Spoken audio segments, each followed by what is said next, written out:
Let's go back and review a couple things that we talked about last time. God is light. Light is unique. What does that unique mean? One of a kind. One of a kind. God's unique. He's only one of a kind. Light is a constant. The speed of light in a vacuum is a constant. God is constant. He doesn't change. Now, there was a fancy word. I had to look it up again. I couldn't remember it. What's the theological word that means God is constant? He doesn't change. Immutable. There's someone that remembers. Okay. So let's go into our lesson today. We've got several things that I want to cover with you. Remember, we talked last time that in order for seeing to take place, light waves have to enter your eye. And seeing is a very complex process. The light beam enters your eye through your lens, strikes the back of your eye, and when it strikes the back of your eye, the retina, that's changed into electrical signals. Those electrical signals are then sent to your brain. It's not in your eye that you see. Seeing takes place in your brain. And I told you, I think we ended here last time. So I told you that we could prove that. And it involves a convex lens. If you look at this, it's called a ray diagram. In other words, if you look at the light that's reflected from the top of the lady's head, follow the beam, as it goes through the convex lens, it changes its direction. And the image that's formed on the retina is inverted. But the brain takes this inverted image, so it's sent to the brain as inverted, but the brain takes this inverted image and flips it right side up. If we saw in our eye, everything would be upside down. So it's interesting. I used to love to go to the Campus Crusade for Christ when I was at ASU. They had what was called Sermons from Science. This was the Moody Science Institute, and they would take experiments in science, things that were going on in science, and relate it to the Bible. And I have a real soft place in my heart here because that's where I met my wife, was at Campus Crusade for Christ. So they did an experiment. So what they did was this was way back in, I think in the 60s, Dr. Moon did an experiment with inverting glasses. So all the time he's wearing these glasses, it's sending the image through his convex lens to the back of his eye, right side up. So if you could look in the back of his eye, that image is right side up. Now, what does the brain do? The brain takes the image from the retina and inverts it. So now, as he's wearing these glasses, what happened? Everything's inverted. And he does this for several days. I'm not, you'd have to go back and look up the experiment, but he does this for several days where he never takes the glasses off. If he's going to take the glasses off, he wears a blindfold. And he said he had a terrible vertigo because of wearing these glasses. He had a hard time trying to shake hands. You'd move your hand out, and the image he had on the brain was reversed. So all of these things were taking place for many days where I wore these glasses. And then something happened. Later on, the brain took the image that was right side up and flipped it. So now, wearing the glasses, everything's right side up. As long as he's wearing these glasses, every place he goes, if he was wearing the glasses that you're passing around, he wouldn't have any trouble at all. To prove that the brain had reoriented, he did this. He flew an airplane, rode a motorcycle. Now, he had a backup pilot. He didn't fly by in case the glasses came off or something. And he rode the motorcycle in an isolated area. But to prove that reorientation had taken place, he did this. Now, what happens when he takes the glasses off? Several days later, when he took the glasses off, everything goes upside down again. And he said this was the terrifying time. He didn't know how long this was going to last or whether the brain would never flip the image again. But eventually, the brain flipped the image. So this experiment is a pretty strong proof that seeing takes place in the brain, not in the eye. Here's some quotes that I found that I thought was interesting. Almost a third of the brains involved in processing visual information. You know, we learn a lot by what we see, don't we? That's an important part of learning. And it's interesting that all this takes place from the image of the retina. The image on the retina is two-dimensional, it's upside down, it's distorted, and it's only about the size of a postage stamp. But that's our world of vision that's interpreted by the brain.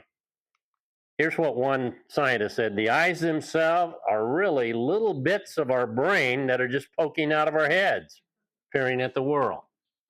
I thought that was an interesting way of looking at it. You know, I've always wondered when a baby's born, seems like now, I don't remember that well of our two boys, but it seems like sometimes if you offer them something, they overshoot or undershoot. Like maybe their brain hasn't flipped the image yet. Anyone know if there's any research on babies on how long it takes the brain to flip the image over? All right, now that we know that seeing takes place in your mind, not in your eyes, let me show you some things that are interesting. Here's some things that I have. If seeing took place in your eye, you would see it correctly that these are the same size. But if your eye's like mine, it looks like the bottom one is much larger, doesn't it? Steve Spangler does a lot of experiments and things for kids, and he asks the kid, which color has the larger size? And then he tells them, here's what your brain's doing. Your brain's comparing the upper arc of the bottom one with the bottom arc of the top one. And that's confusing. It's not confusing. If you didn't know this, if you didn't actually put these together, you'd say, yeah, there's no question in my mind. I don't have any problem with measuring those. I can tell you which is the larger one. If you ever want to do it with your grandkids or something, I just took a paper plate, cut these out where they're the same size, and then you can have them do that. Okay?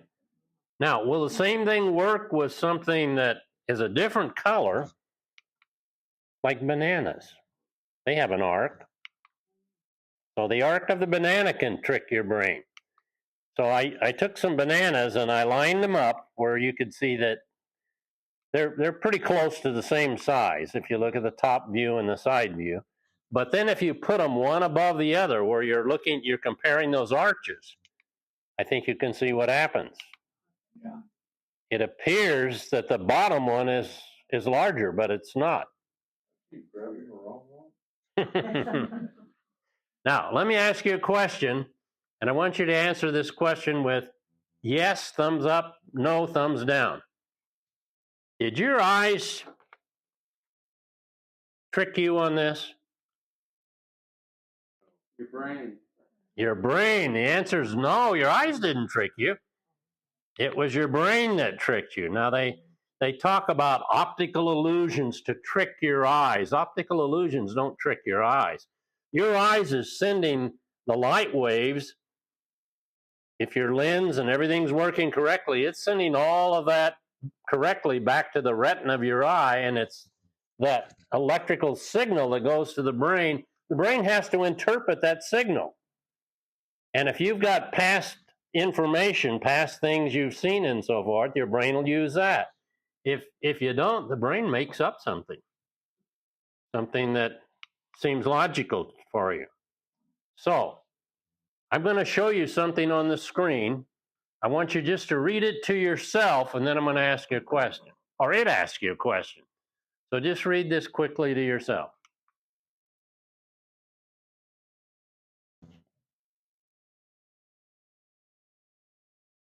You see that? Let me point out. There's one instance. There's the other instance. There's the other instance. When I was typing in my lesson, my computer didn't like this. It kept highlighting you're double typing this. But my eye didn't catch it. All right, let me show you something real interesting. Here's one of the. Yes, it was the brain. It's called an X-ray tube. It's just a tube you can look through. So each one of you take a piece of paper, and I'll show you how to make your X-ray tube. The X-ray tube is going to do something interesting. Here's what the X-ray tube is going to do after you make it. You're going to be able to see a hole in your hand. So make you a telescope. So what you're going to do, I'm going to use my left eye because that's the only good one I have, but you can use either eye. Look through your telescope with one eye. Keep both eyes open. Take your hand and bring it up where your other eye is looking at the palm of your hand. Have it up against your telescope.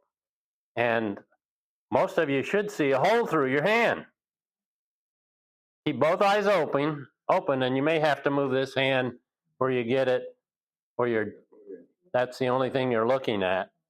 Now mine, it doesn't work. My bad eye, I don't even see my hand. And you know what this honorary teacher used to do to his students, I'd have a student up there and I'd say, instead of looking at I would look through this, and instead of looking at the hand, I'd say, put your head up there. Whoa, I see a hole right through your head. You know, I knew there was nothing there. No, I tried to be nice. So your eye is working. Let's say your right eye sends an image to your brain of your hand. Your left eye sends an image of a hole, and your mind puts them together. So if you got this to work for you, that's what was happening there. Okay, any questions on that? Let's look at something else. I want you to read this again to yourself. It's a different one. So just read that to yourself. Now here's a question I'm going to ask you. So look at the question, and then I'll let you read it again. How many times did you find the letter F as in fox? So let me go back, show it to you, and you count them. Okay, how many of you got one F, two Fs, three Fs, four Fs, five Fs, six Fs, seven Fs? See, if our eyes are working, we should all see the same thing, but it's your brain. Let's look at where they're at. Your brain is, for some reason, skipping some of these. Let me show you another interesting one. How many of you were here last time I did the one on, I think I did one on eyes or something. Anyway, if you were here last time, it'll jump right out at you. There won't be any question because your brain has that image. It's stored that image, and now it knows how to interpret it. So let me show it to you. And what is this? Anyone brain remember this image? All right, well, let me give you some help. That's what a teacher's supposed to do. If your mind hasn't been exercised in certain things like mathematics and so forth, the teacher's supposed to make it simple and show you. So let me make it simple. Here's the image. This represents the head. This represents an eye. This represents another eye. That represents the nose. Now, any of you see it? Cow. Isn't that interesting that your mind couldn't interpret that because it'd never seen it like that before? So now, can you see the cow? Now you can see it even in the little one, can't you?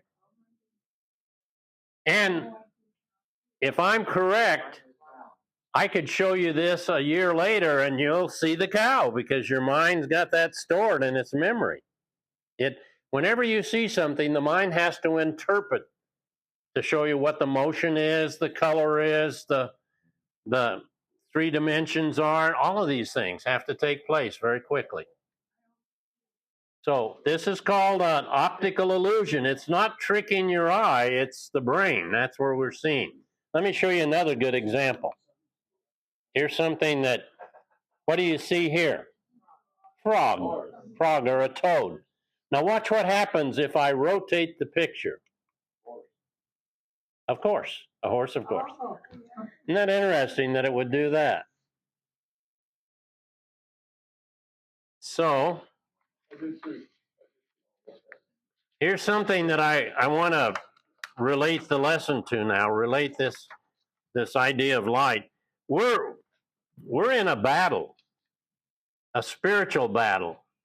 And it's a battle where that Satan knows that if he can put things in your mind, he can cause a lot of damage, a lot of problems. It's like during war.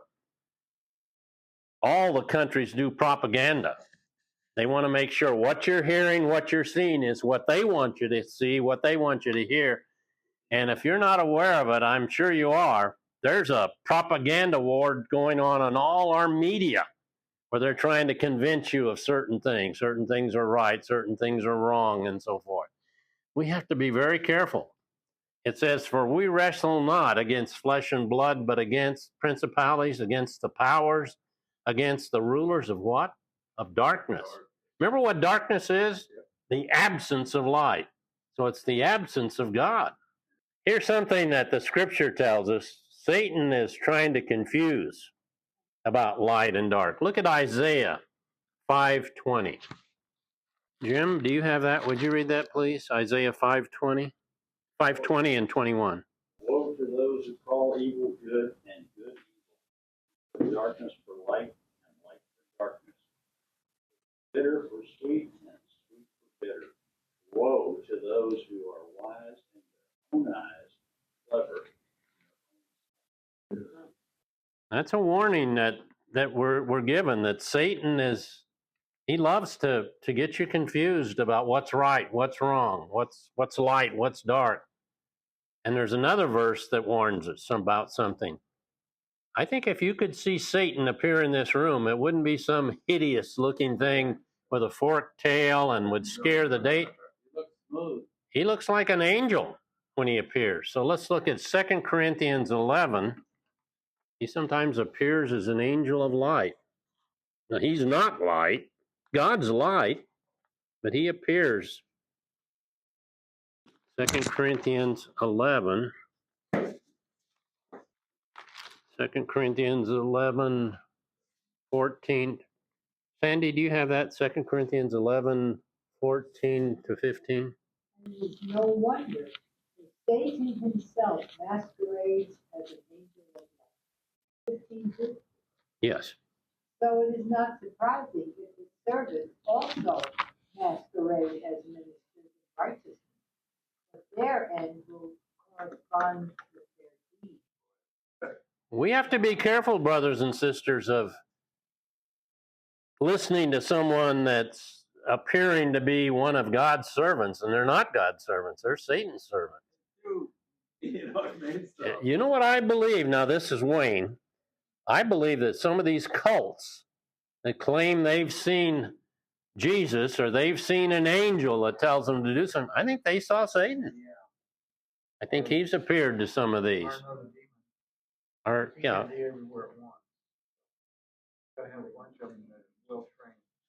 No, I think that's the. Depends on how big a cult he wants to get going, you know. God says we're to be very, very careful about trusting our eyes, because the war is taking place in our brain, and Satan's busy there. Yes. Here's what it tells us. Unbelievers have been blinded by Satan to the spiritual truth. Look up 2 Corinthians 4. See, 2 Corinthians 4, verses 3 to 4. But even if our gospel's veiled, it's veiled to those that are perishing, whose minds, notice this is where the war is taking place, whose minds the God of this age has blinded, who do not believe, lest the light of the gospel of the glory of Christ, who's the image of God, should shine on them. And let's also look at 2 Corinthians 6:14. Turn over to that. 2 Corinthians 6:14.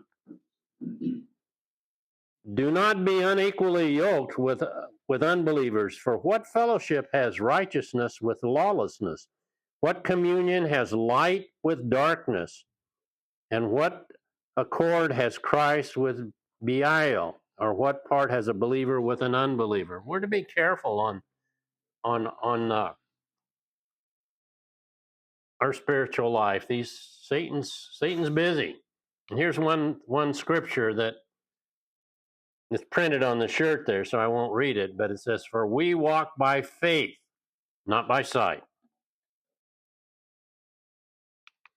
And I like what one of the commentators says, though we can't see Jesus physically, we believe he's there as we walk by faith, not by sight. What is faith? We're walking by faith. What is faith? It's a trust. And this, probably the best definition is in Hebrews 11:1. Now, this translation that I'm showing you here is out of the New Living Translation, so follow along with yours. Make sure they're doing it correctly. And here's what they say. What's faith? It's the confident assurance that what we hope for is going to happen. It's the evidence of things we cannot yet see. And I want to show you another translation. This is from a professor that teaches Greek, Kenneth Weiss. Here's how he translates Hebrews 11:1. Faith apprehends as a real fact what's not revealed to the senses. It rests upon that fact, acts upon it, and is upheld by it in the face of all things that seem to contradict it. Faith is real seeing.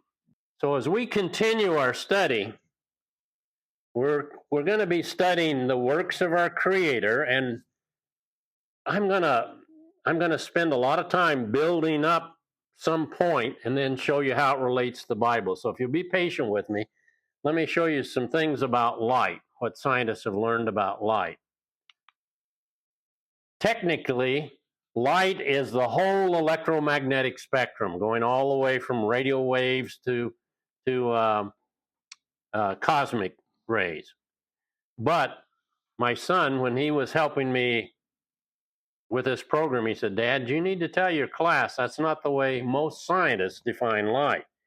He says most scientists, they have a narrower definition. Light is from infrared to ultraviolet. Like they'll say ultraviolet light, infrared light, but they wouldn't say radio light or X-ray light. But technically, they're just all waves. I asked my son, I said, then why did you cut it off at this wave and this wave? Well, I don't know, but that's what they do. So technically, I'm going to use the term light to mean the whole electromagnetic spectrum. Now, there's two ways that this electromagnetic spectrum varies. It's in wavelength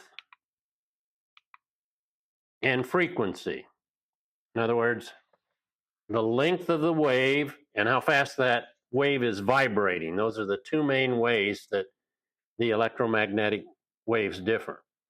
So if you look at wavelength, we have some very long wavelengths at the top there of a kilometer. Those are big radio waves. And if you look down at the bottom, we're getting into 10 to the minus 13 meters. That's a very short wavelength. These are gamma rays. If you look the other side at the frequency, we have things that are vibrating very slow at 300 kilohertz. Now, how much, Keith, how much is a hertz? Is that one vibration a second or? So that's a pretty slow one compared down at the bottom. So what I want you to see is if you have long wavelengths, they have very short, I'm getting this mixed up. If you have long wavelengths, they have very long frequencies. Short wavelengths have very high frequencies. Or did I get that backwards? All right. So let's look at this. If you take something that's a long wavelength, it can be as long, like a radio wave, it can be as long as a football field. You take something that's on the short wavelength, like a gamma ray, it can be like the diameter of an atom. You're getting down to very, very tiny there. And there's our visible.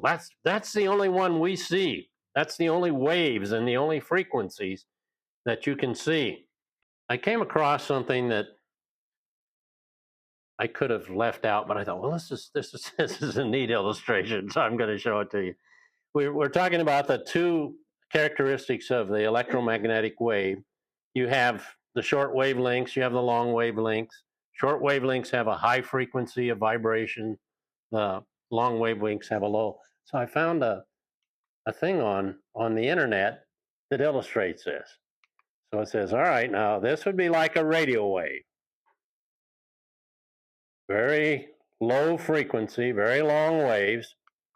Now we're going down to microwaves. This would represent the microwave. Now we're getting, well, wait a minute. Oh, yeah, this is infrared. Now we're in infrared. You can see how the frequency is increasing. Here's where visible light is. This is the waves and the frequency that your eye can see and my eye can see. Now we're getting into the shorter wavelengths. This would be the ultraviolet. The higher the rate of vibration, the more penetrating these waves are. So we get to the X-ray. You can see those are vibrating much, much faster. Finally, we get to the gamma ray. Those rascals, look at those. I know, I've seen it in cartoons, you know. All right, let's look at a couple more things before we run out of time here. I'm trying to build up to something that is true about God. Light is a dual thing. It's both a particle and a wave. It's both an electromagnet. It's both a wave of a magnetic field and an electric field. So let me build up to that, and then we'll talk about how God is also a dual situation. So the only light we can see is visible light. We can't see any of these other waves. We have devices that will detect these other waves, and evidently the rattlesnake has something in his skull that detects the infrared. Okay, so our eyes can only see a very small part of the light waves, just the visible part. So here's a question for you. What's the name of the light waves that your eyes can see? You can only see a very small part. Roy G. Biv. We see the red, the orange, the yellow, the green, the blue, the indigo, and the violet. And here's the frequencies that we can see. We can't see the entire spectrum. We just see a very small part of this spectrum. Now, some of us can't see the red, some of us can't see the green, so we're not even seeing all of these waves. So I guess Keith and I, we see Oi Biv. We don't see Roy Biv, we Oi Biv. Okay, so let me end with this. Of the different types of electromagnetic radiation that we can't see any of these long wavelengths. We can't see any of these short wavelengths. We can just see in this area of visible light. So let's end here, and next time I'm going to show you some examples, and then we'll get into how it relates to the Bible.